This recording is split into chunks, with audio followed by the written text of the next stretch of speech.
صحیح بخاری حدیث نمبر 4۔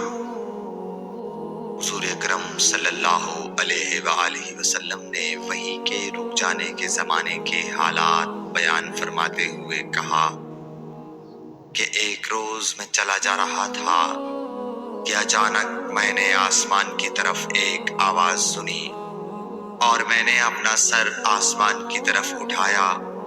کیا دیکھتا ہوں کہ وہی فرشتہ جو میرے پاس غار حرا میں آیا تھا وہ آسمان و زمین کے بیچ میں ایک کرسی پر بیٹھا ہوا ہے۔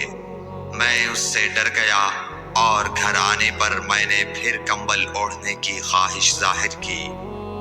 اس وقت اللہ پاک کی طرف سے یہ آیات نازل ہوئی: اے لحاف اوڑھ کر لیٹنے والے، اٹھ کھڑا ہو اور لوگوں کو عذاب الہی سے ڈرا، اور اپنے رب کی بڑائی بیان کر، اور اپنے کپڑوں کو پاک صاف رکھ اور گندگی سے دور رہ۔ اس کے بعد وہی تیزی کے ساتھ پے در پے آنے لگی۔